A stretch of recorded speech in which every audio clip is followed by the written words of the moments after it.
در این درس ما درس گذشته را که نقشه سودترین بود میخوایم که با طریق سدی یعنی نقشش طراحی کنیم برای آسانی کار.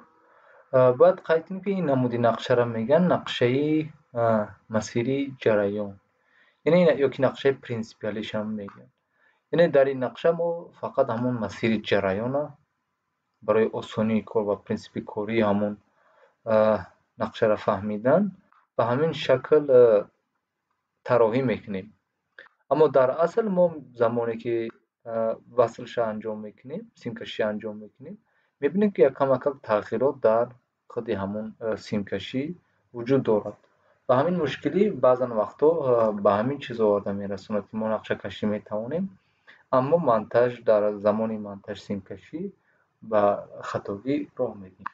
و این نرم‌افزار کادسیمو یکی از بهترین نرم‌افزار است که با طریق سدی هم ما میتوانیم سیمکشی انجام دهیم که خیلی هم کار ما را آسان میکنه. مثال ما در اینجا گفتیم یک محافظک داریم، محافظک 3 فازه. میریم این قسمت یک محافظک 3 فازه را پیدا میکنیم و اندازش هم میمونیم خوبترین. باز داریم ما یک کانتاکتوری که ایم.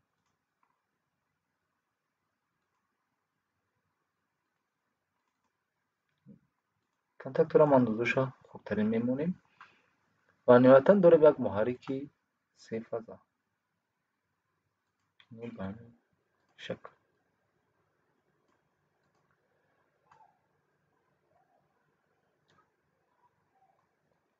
و منبع را از اینجا ما میتونیم نسخه برداری کنیم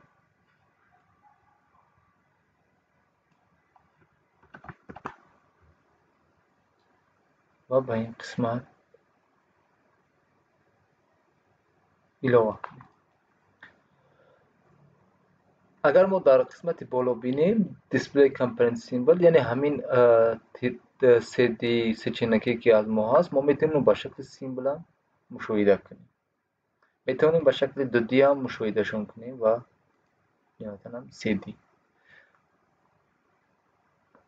و میریم از این مداری قدرت با سیمکشی انجام میدیم، میبینیم به کدام شکل است. فرض کردیم F1 ما میریم از L1 ما و سر اول بهترش ما رقم ها را رقم گذارش انجام دهیم. این F علاقه F3 در نقشه ما، این K1 K2M ما علاقه دیگر کانتاکت میگیریم و اینا میگیریم محرک دومی ما. میریم قسمت سیمکشی فازه. L1 اومد با یکم نقطه، L2 با دوم، L3 با سیم و از اینجا خارج می شود. باید یک بار مشاهده کنیم در کانتاکتور کدام نقطه هستند. اگر فهمانه باشد میریم قسمت سیمبل و میبینیم کدام تیغه هاش چیه. یعنی اینجا معلوم است که یک یعنی یک L1 منبع L1 حاصل می شود. این 3 است، نو 1 و 3 و 5، یعنی L1 L2 و L3 و اینجا برآمدش هم است، نوشته شدگی است به همین شکل L1 L2 و L3 و رقم های 2 4 2 4 6 که اینا تیغه های قدرتی هم. اینجا هم رقم هاشون هست 1 و 2 3 و 4 5 و 6. 13 14 تیغه باز، 11 12 تیغه بسته و I1 I2 سیم پیچی کانتاکتور است. I1 و I2 سیم پیچ، 13 و 14 تیغه باز و اینجا 21 و 22 تیغه بسته.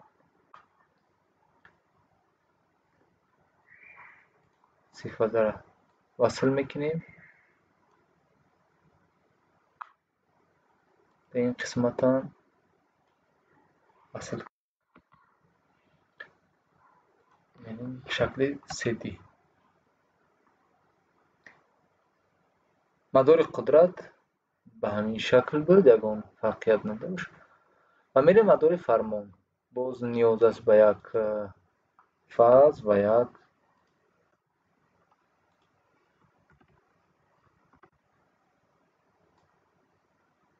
نیترال.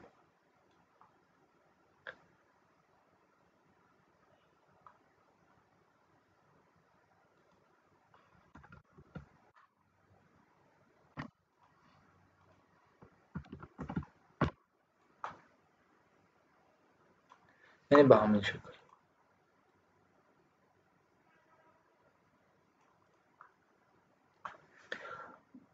یعنی فاز ما سر اول می آید به محافظه که یک فازه. در این قسمت ما فقط محافظه که 3 فازه داریم و با فکرم در همین انا اینجا بود.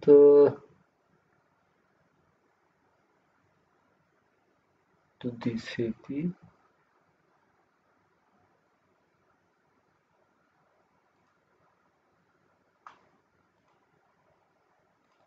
یعنی این دو هم فاز و هم نیترال. این همین به همین شکل است. اینا میکنیم 3D.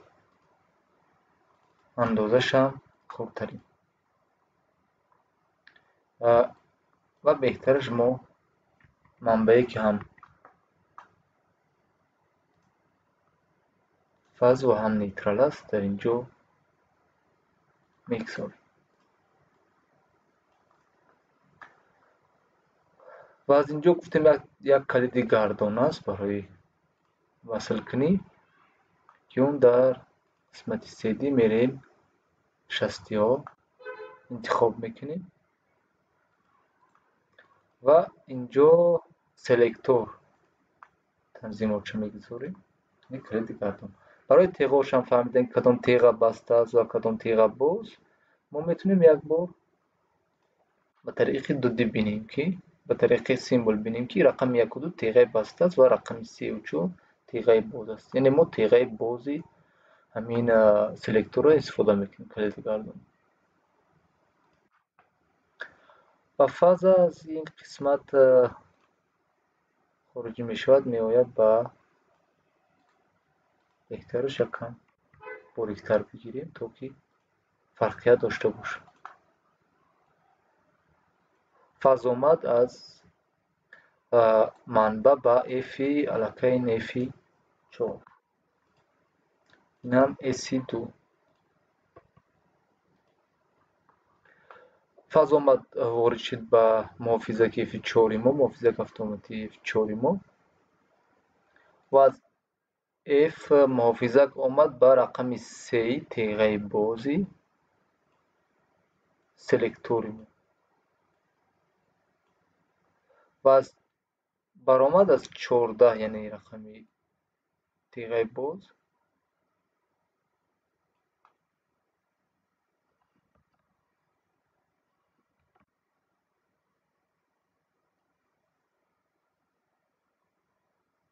آمد به I1 کانتاکتور و نیترال هم از این قسمت آمد به محافظت سیمش که بود یعنی این و از اینجا راست میرود به I2 سیمپیچی کانتاکتور. یعنی ما اگر نمودی سیمبل بینیم یعنی به همین شکل میبینیم که نقشه تقریبا به همین یگان فرقیت ندارد، هم شباهت به همین نقشه مسیر جرایم است پرینسیپالیست 3D. و میریم قسمت سیمولیشن. یک بو نقشه را میبینیم که با کدوم شکل کار میکنن. اون فرقیت نیست. در اینجا منبع وصل است، محرک راه اندازش این یکی. در این قسمت منبع را وصل کردیم، منبع 3 فازه. در این قسمت منبع یک فازه تک فازه ما و سلکتور تغییر وضعیت میکنیم. اینو میبینیم که کانتاکت ما راه اندازی شد. قطع میکنیم، قطع میشه. قسمت قطع شد، محرک قطع میشه. یعنی نقشه 3D خیلی هم شباهت داره به همون نقشه سیمکشی، نقشه‌ای که در اصل ما سیمکشی را انجام میدیم. یعنی از کدام قسمت ما سیم وارد میشن و خارج میشن به کدام نقطه های وصل کنیم.